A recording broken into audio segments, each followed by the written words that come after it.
વરસાદમાં ગરીબ ચાવાળી. બોલાપુર ગામમાં આત્મારામ અને તેની પત્ની ગાયત્રી રહેતા હતા.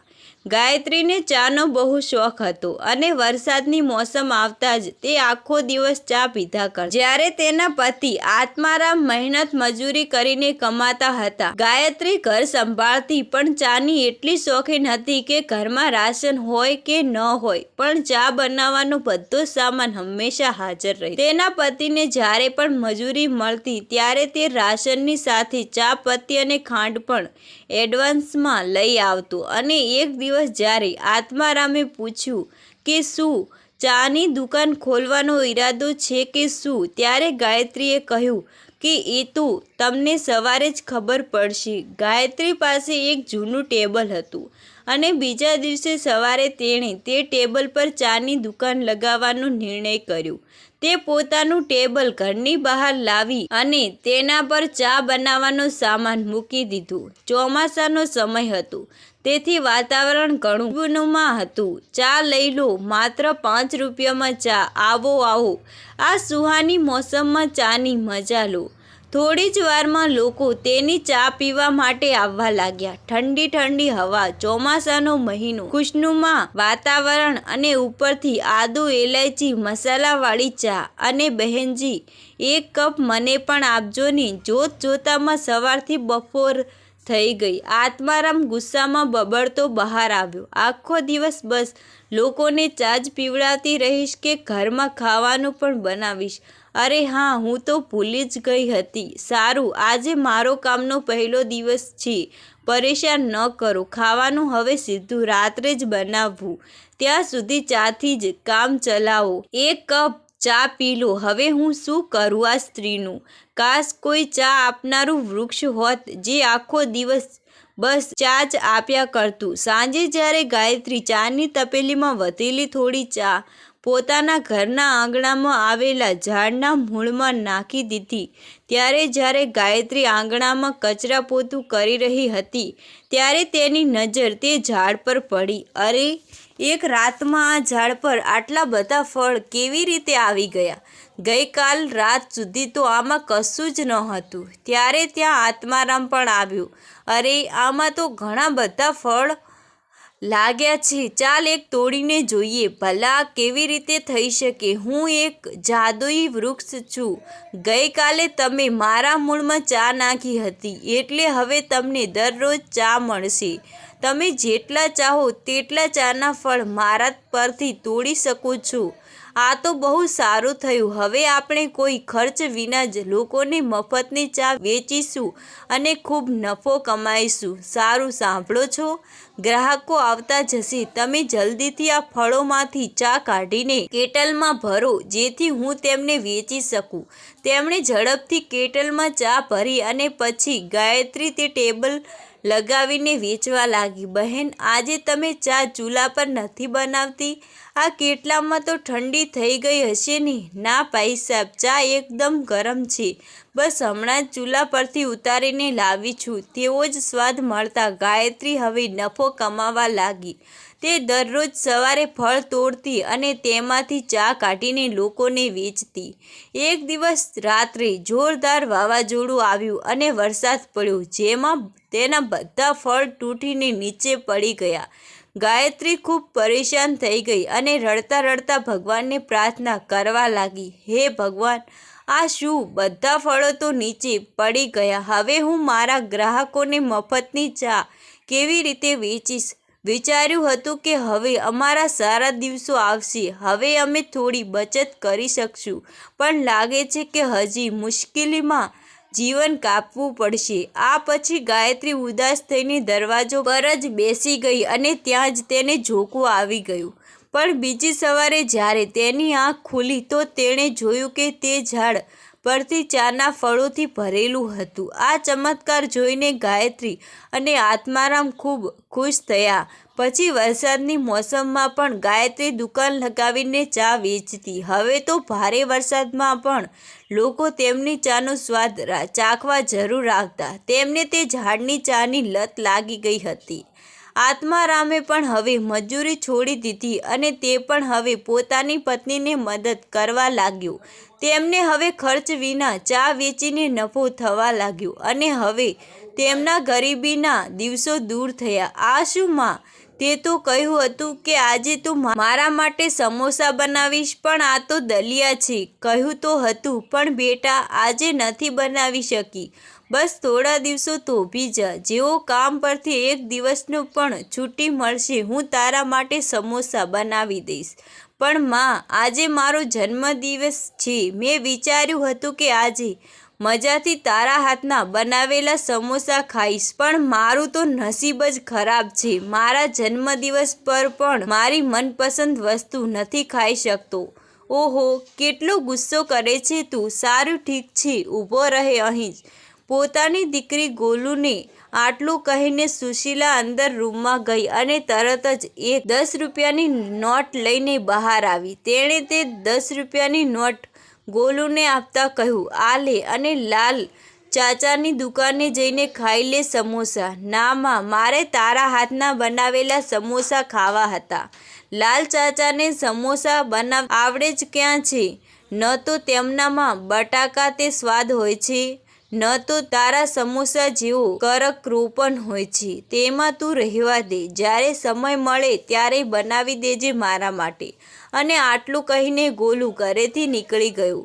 સમોસા ન ખાઈ શકવાની ઉદાસી તેના ચહેરા પર સ્પષ્ટ દેખાતી હતી, જેને જોઈને સુશીલાનું પણ મન ઉદાસ થઈ ગયું અને તે મનમાં જ વિચારવા લાગી, અરે રે, મારું ફૂટેલું નસીબ. પોતાના બાળકની આટલી નાનકડી ઈચ્છા પણ પૂરી ન કરી શકી. હવે નહીં, હું ગોલુને તેના જન્મદિવસ પર આમ ઉદાસ નહીં રહેવા દઉં. હું બનાવીશ તેના માટે તેના મનપસંદ સમોસા. પણ કામ પર પણ તો જવું છે. તો શું થયું? રોજ તો સમયસર જ જાઉં છું. એક દિવસ થોડી મોડી જઈશ તો કયો આપ તૂટી પડશે, પણ માલકીન બહુ પડશે. પણ કોઈ વાંધો નહીં, હું સાંભળી લઈશ. પણ મારા ગોલુના ચહેરા પર ખુશી લાવીને જ રહીશ. એવું વિચારીને સુશીલા તરત જ સમોસા બનાવવા લાગી. પહેલાં તે બજાર જઈને સમોસા બનાવવાનો સામાન લાવી અને પછી તેણે ફટાફટ ગરમા ગરમ સમોસા બનાવીને તૈયાર કરી દીધા.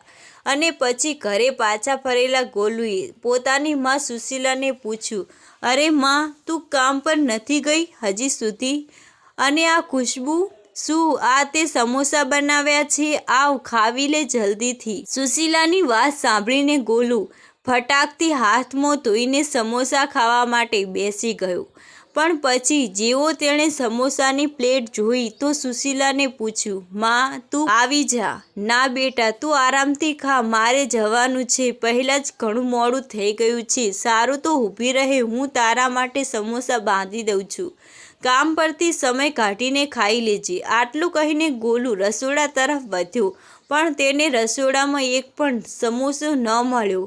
અને આવું એટલા માટે હતું કે સુશીલાએ માત્ર 2 જ સમોસા બનાવ્યા હતા, તે પણ માત્ર ગોલુ માટે. અસલમાં સુશીલા પાસે આનાથી વધુ સમોસા બનાવવા માટે ન તો સમય હતો અને ન તો પૈસા. અને આ વાત સમજતા ગોલુએ જરા પણ વાર ન લાગી. સારું, તો માએ પોતાના માટે સમોસા નથી રાખ્યા. હવે કોઈ વાંધો નહીં. બહાર પ્લેટમાં 2 સમોસા તો છે. એક માને બાંધી દઉં અને એક હું ખાઈ લઉં. આવું વિચારીને ગોલુ રસોડામાંથી બહાર આવ્યો, પણ ત્યાં સુધીમાં સુશીલા કામ માટે જઈ ચૂકી હતી. ગોલુ માટે સમોસા બનાવવાની ઉતાવળમાં સુશીલાએ પોતે કશું જ ખાધું ન હતું અને તે ભૂખી તરસું દોડતી કામ પર પહોંચી, જ્યાં તેની માલકીન નલિની ગુસ્સાથી ઉકળી રહી હતી. નમસ્તે મેમ સાબ, માફ કરજો, થોડી મોડી થઈ ગઈ. તે આજે મારા દીકરાનો જન્મદિવસ છે. સવારે સવારે સમોસા ખાવાની જીદ પકડીને બેસી ગયો તો હું બસ. જો સુશીલા, મેં તને કામ પર રાખતા પહેલાં જ જણાવી દીધું હતું કે મારી સાથે આ મોડા આવવાની નાટકબાજી નહીં ચાલે. તને ખબર છે ને કે સાહેબને સવારે સવારે જ કામ પર જવાનું હોય છે. આજે તારી કારણે તેમને માત્ર દૂધ અને ફળ ખાઈને ઓફિસ જવું પડ્યું અને બંટી તે બિચારો પણ માત્ર ફ્રૂટ્સ લઈને જ ગયો છે ટિફિનમાં. બસ આજ માટે માફ કરી દો મેમ સાહેબ, ફરીથી તમને ફરિયાદનો મોકો નહીં મળે. હા, ફરીથી આવું નહીં થાય, કારણ કે હું તને ફરીથી આવી ભૂલ કરવાનો મોકો જ નહીં આપું. મેં મારી ફ્રેન્ડને કહીને નવી મેડનો બંદોબસ્ત કરી લીધો છે. તે હમણાં થોડી વારમાં આવતી હશે. એકવાર તેની સાથે વાત ફાઇનલ થઈ જાય પછી તારે કામ પર આવવાની કોઈ જરૂર નથી. ના મેમ સાહેબ, આવું ન કરો. મારી હાલત તો તમે જાણો છો. મારા પતિ નથી, બસ એક આ જ કામ છે જેના સહારે હું મારા બાળકને પાળી રહી છું. જો આ કામ પણ છૂટી જશે તો મોટી મુસીબત થઈ જશે મેમ સાહેબ. રહેવા દે. તમે નાના લોકોના આ બધા હથકંડા હું સારી રીતે જાણું છું. આમ તો બહુ ગરીબ હોવાનો નાટક કરે છે, પણ પોતાના દીકરાની ઈચ્છાઓ પૂરી કરવા માટે ખૂબ પૈસા છે તારી પાસે. સવારે સવારે સમોસા તળીને આવી રહી છે અને કહે છે કે ગરીબ છે. ચાલ હવે અહીં ઊભી રહીને મારો સમય બગાડ ન કર. જઈને કામ પતાવી દે. હું તે નવી મેડ સાથે વાત કરીને જણાવું છું કે તારે ક્યાં સુધી કામ પર આવવાનું છે. સુશીલા નલિની સામે આજીજી કરતી રહી, પણ નલિનીને તેના પર દયા ન આવી. તે હંમેશા આવું જ કરતી હતી અને એટલે જ તેના ત્યાં કોઈ કામવાળી વધારે દિવસ ટકી નહોતી શકતી. કામ પતાવીને સુશીલા ઘરે પાછી આવી ગઈ, જ્યાં ગોલુ તેની આતુરતાથી રાહ જોઈ રહ્યો હતો. માં, તે કંઈ ખાધું તો નહીં હોય ને? આવ, મેં તારા માટે એક સમોસો બચાવીને રાખ્યો છે. ગોલુની વાત સાંભળીને સુશીલાની આંખોમાં આંસુ આવી ગયા. તેણે તરત જ આગળ વધીને ગોલુને પોતાની છાતી સરસું ચાપી દીધું અને રડતા રડતા તેને બોલી, મને માફ કરી દે મારા બાળક. હું જાણું છું કે હું બિલકુલ પણ સારી માં નથી. એવું ન બોલો. તું બહુ સારી છે અને તને ખબર છે તારી સૌથી સારી વાત શું છે? તારા સમોસા. હા માં, સાચે જ. અને આ વખતે તે જે ચટણીઓ બનાવી હતી તે લાવ. હમણાં જ તારા માટે એવી જ સમોસા ચાટ બનાવીને લાવું છું જે આજે મેં ખાધી હતી. આટલું કહીને ગોલુ સીધો રસોડામાં ગયો અને પછી તેણે બચેલો એક સમોસાને એક પ્લેટમાં તોડીને એના પર તીખી અને મીઠી ચટણી નાખી દીધી. પછી તેના પર થોડાક ચણા પણ નાખી દીધા અને પછી તે લઈને સુશીલા પાસે ગયો. માં, જ્યારે તું લાલ ચાચાની દુકાન પર સમોસા ખાવા ગઈ હતી ને, ત્યારે તું એક નાનકડી કટોરીમાં આ ચણા લઈને આવી હતી. માં, હવે તું આ બધી વાતો છોડ અને આ સમોસા ચાટ ખાઈને જો. સુશીલા ગોલુ તરફ જોઈને હસી અને પછી તેણે સમોસા ચાટમાંથી એક ચમચો ચાટ લઈને ખાધી અને પછી ગોલુને બોલી, અરે વાહ ગોલુ, તે તો સાચે જ કમાલ કરી દીધું. આ તો બહુ સરસ છે. લે, તું પણ ખા. સુશીલા ગોલુને ખુશ જોઈને બહુ ખુશ હતી. નલિનીના ઘરે જે કંઈ પણ થયું હતું તે તેના વિશે ભૂલી જ ગઈ હતી. પણ પછી ગોલુએ પૂછ્યું, માં, આ વખતે જ્યારે તમે કામના પૈસા મળશે ત્યારે ઢગલો સમોસા અને એવી જ ઢગલો ચટણી બનાવજે અને ચણા પણ બનાવજે. પછી હું મારા બધા મિત્રોને આવી જ સમોસા ચાટ જાતે બનાવીને ખવડાવીશ. ગોલુની વાત સાંભળીને સુશીલા જાણે હોશમાં આવી ગઈ અને તેની આંખોમાંથી આંસુ વહેવા લાગ્યા. અરે માં, તું કેમ રડી રહી છે? શું થયું? ગોલુ, આ વખતે જે પૈસા મળશે કામ પરથી, કદાચ તેમને ઘણો સમય કાઢવો પડશે. આજે કામ પર મોડી પહોંચી હતી ને તો માલકીન બહુ ગુસ્સે થઈ ગયા. કદાચ તે મને કામ પરથી કાઢી મૂકવાના છે. શું બસ એક દિવસ મોડું થઈ ગયું તો આટલો ગુસ્સો? કોઈ વાંધો નહીં માં, તું ચિંતા ન કર. અને તે ખડૂસ આંટી તને કામ પરથી કાઢે તે પહેલાં તું જ તેના ત્યાંથી કામ છોડી દે. પણ ગોલુ, આટલી સરળતાથી બીજું કામ નથી મળતું. ઓછામાં ઓછું ત્યાં સુધી તો નહીં. ના માં, હવે તારે કોઈના ઘરે જઈને કામ કરવાની જરૂર નથી. મેં વિચારી લીધું છે કે હવે શું કરવાનું છે. હવેથી તું અને હું મળીને સમોસા ચાટ બનાવીશું અને તેને વેચીશું. તું જોજે, આપણી બહુ સારી કમાણી થશે. ગોલુની વાત સાંભળીને સુશીલા આશ્ચર્યથી તેની તરફ જોવા લાગી, પણ પછી તરત જ તેનામાં પણ આત્મવિશ્વાસ જાગ્યો અને તેણે ગોલુને ફરીથી ગળે લગાવતા કહ્યું, હા બેટા, આપણે મળીને લડીશું અને જીતીશું. સુશીલાએ પોતે જ નલિનીના ઘરનું કામ છોડી દીધું અને ત્યાંથી મળેલા પૈસાથી તેણે સમોસા ચાટ બનાવવાનો સામાન ખરીદ્યો.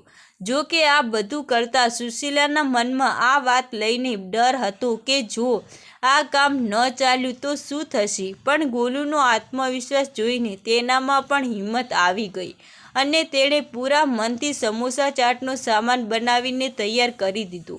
અને પછી સાંજ થતાં જ, ના માં, તું રહેવા દે, ચાટ તો હું જ લગાવી આપીશ બધા. જેટલા મનથી સુશીલાએ સમોસા બનાવ્યા હતા, ગોલુ પણ તેટલા જ મનથી સમોસા ચાટ લગાવીને બધાને આપી રહ્યો હતો. પહેલા દિવસે જ બધી સમોસા ચાટ થોડાક કલાકોમાં વેચાઈ ગઈ અને ખર્ચની સાથે સારો નફો પણ હાથ આવ્યો. સુશીલા અને ગોલુ ખૂબ ખુશ હતા. પછી થોડા દિવસો પછી, અરે સાંભળો છો, મારે સમોસા ચાટનો ઓર્ડર આપવો છે. તમારે લાઇનમાં ઊભા રહેવું પડશે. આ બધા લોકો ઓર્ડર આપવા માટે ઊભા છે. તે જગ્યાએ ખરેખર ખૂબ ભીડ હતી. નલિનીની આ ભીડમાંથી પસાર થઈને આગળ વધવું પડ્યું અને પછી જેવું તેણે સુશીલાને ત્યાં ઓર્ડર લેતા જોઈ તો તેને પોતાની આંખો પર વિશ્વાસ જ ન થયો. બાળકની ઈચ્છા પૂરી કરતી રહી મેમસાબ અને ભગવાન પર ભરોસો બનાવી રાખ્યો, કારણ કે તે તો બધું જાણે છે ને કે કોણ શું છે. પૈસા એડવાન્સ જ આપવા પડશે તમને. સુશીલા અને ગોલુની પ્રગતિ જ્યાં તે બંને માટે તેમની મહેનતનું ફળ હતી, તો ત્યાં નલિની જેવા લોકો માટે એક શીખ પણ હતી કે ભલે ગમે તેટલા અમીર કેમ ન હોય, ક્યારેક કોઈની નાના સમજીને તેનું અપમાન ન કરવું જોઈએ.